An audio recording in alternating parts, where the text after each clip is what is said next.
মোক বহু সময়ত বহুজনে প্ৰশ্ন কৰে যে এটা ডিপাৰ্টমেণ্টেল প্ৰচিডিং এজন চৰকাৰী চাকৰিয়ালৰ বিৰুদ্ধে যেতিয়া ইনিচিয়েট কৰা হয় তেওঁৰ কাৰ্যকালত তেওঁ কিবা অনিয়ম কৰাৰ অভিযোগত সেই ডিপাৰ্টমেণ্টেল প্ৰচিডিং কিমান বছৰ চলিব পাৰে।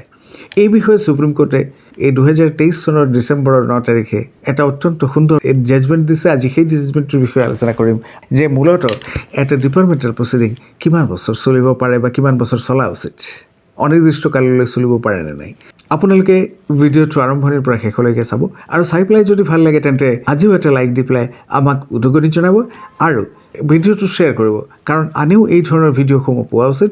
আপুনি যদি আমাৰ চেনেলটো আজিলৈকে ছাবস্ক্ৰাইব কৰা নাই, ছাবস্ক্ৰাইব কৰিবলৈ নাপাহৰিব, কাৰণ আইনৰ ভিডিঅ'সমূহ আমি নিয়মিতভাৱে আমাৰ এই চেনেলৰ জৰিয়তে আপোনালোকক দিওঁ আপোনালোকৰ উপকাৰৰ বাবে।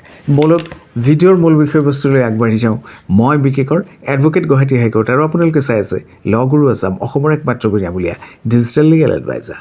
মই মোৰ আগৰ এটা ভিডিঅ'ত কৈছোঁ যে কোনোবা এজন চৰকাৰী চাকৰিয়ালৰ বিৰুদ্ধে যেতিয়া কিবা অনিয়ম বা নীতি বহিৰ্ভূত কাৰ্যৰ অভিযোগ আহে তেতিয়া ডিপাৰ্টমেণ্টে সেই গোটেই অভিযোগটো প্ৰমাণ কৰিবৰ বাবে এটা ডিপাৰ্টমেণ্টেল প্ৰচিডিং ইনিচিয়েট কৰা হয়। আৰু এই ডিপাৰ্টমেণ্টেল প্ৰচিডিঙৰ মূল উদ্দেশ্য হৈছে যে যিজন চাকৰিয়াল তেখেতকো সুযোগ দিয়া যে তেখেতে যে কাম কৰিছে সেইটো সঁচাকৈ তেখেতে কৰিছে নে নাই, অভিযোগৰ ভিত্তিটো প্ৰমাণ কৰা ইত্যাদিও কিন্তু মূল উদ্দেশ্য এই ডিপাৰ্টমেণ্টেল প্ৰচিডিঙৰ।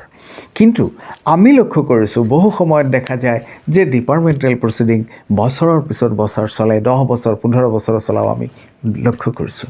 আচলতে সেইটো পাৰেনে?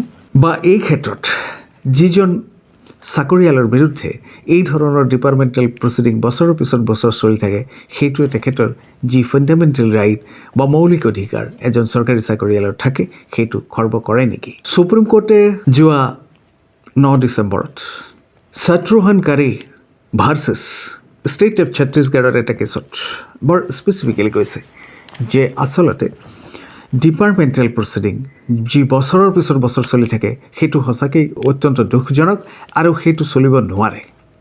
ডিপাৰ্টমেণ্টেল প্ৰচিডিং যদি বছৰৰ পিছত বছৰ চলে সেইটো সেই যিজন চৰকাৰী চাকৰিয়াল তেখেতৰ মৌলিক অধিকাৰৰ এগেইনষ্টত হয়। কাৰণ এজন ব্যক্তি বিৰুদ্ধে যেতিয়া ডিপাৰ্টমেণ্টেল প্ৰচিডিং চলে তেখেতৰ সেই ছাৰ্ভিচৰ যিখিনি বেনিফিটছ যেনেকৈ প্ৰমোশ্যন ইত্যাদি গোটেই বিষয়বস্তুখিনি হেল্ড আপ হৈ থাকে only because of the departmental proceeding.